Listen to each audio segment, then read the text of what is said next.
Et puis donc avec la mise en place du contrat de quartier, qui depuis janvier 2010 favorise justement la réflexion sur la cohésion sociale, sur les aménagements aussi du quartier, en prenant en compte les aspirations des habitants, pour un développement justement harmonieux de ce quartier, qui contribue ainsi clairement, je dirais, au cadre d'action développé dans l'agenda 21 et quartier 21. Donc on est là vraiment en plein dans le cadre du développement durable aussi soutenu par la ville. Et ce plantage fut justement vraiment un thème très cher aux habitants.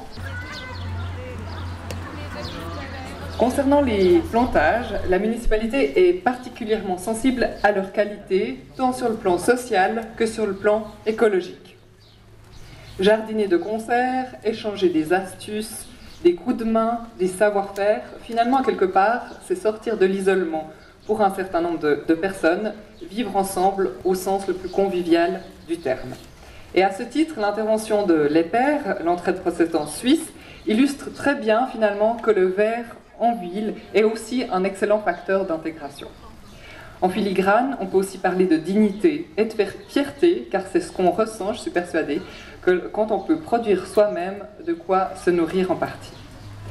À Lausanne, les personnes et les familles qui bénéficient d'un petit lopin de terre sont appelées des planteurs, comme vous le savez. Ce sont les futurs experts en matière d'écologie, et les jardiniers du service des parcs et domaines de la ville mettent un point d'honneur à leur transmettre leur très grande connaissance en la matière.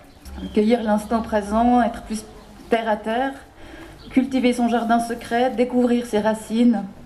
Effectivement, quoi de plus beau qu'un jardin potager urbain pour allier les valeurs comme rencontre et partage, bien vivre ensemble, gratuité, prendre soin, respect de la nature.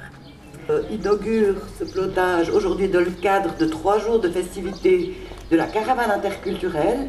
Le programme a commencé hier soir, se terminera demain soir. L'essentiel des activités sont à la garderie de Montélie, un peu plus haut. N'hésitez pas à consulter le programme qui est ici et associez-vous à la fête, puisque la pluie va certainement nous quitter dans pas longtemps.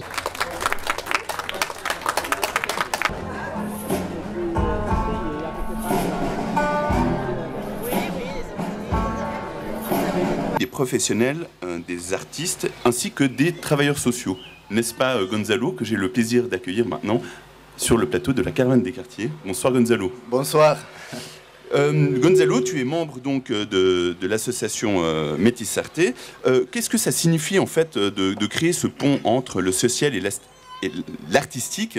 Est-ce que ces deux domaines sont différents, complémentaires? Qu'est-ce que ça apporte aux participants en fait de tes activités? Avant les passages de la caravane, on a fait 2 ateliers dans les quartiers où on a parlé avec les gens de toutes les générations. C'était dirigé vers les parents, les adultes, les personnes âgées, les enfants, tous les habitants du quartier. Et on a parlé, on a discuté sur le fait de vivre ensemble avec nos différences, dans cette société multiculturelle. Et on a récupéré des éléments pour construire un totem qui va représenter l'esprit du quartier. Alors le totem, c'est en soi un élément qui identifie l'esprit de la tribu, du pays, de la société, du quartier. Et on a voulu faire avec tous les habitants un élément qui symbolise l'esprit multiculturel du quartier.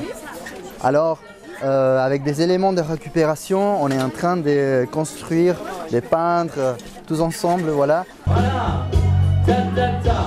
On ouvre en avant, 2, 3, et ta ta ta. 2 et 3, ta ta ta. Ta ta ta, 2, 3, ta ta ta. Restez en face. Plus il y a de filles. C'est comme les anciens automates, ils sont passés à 4 ou 6 dans cette...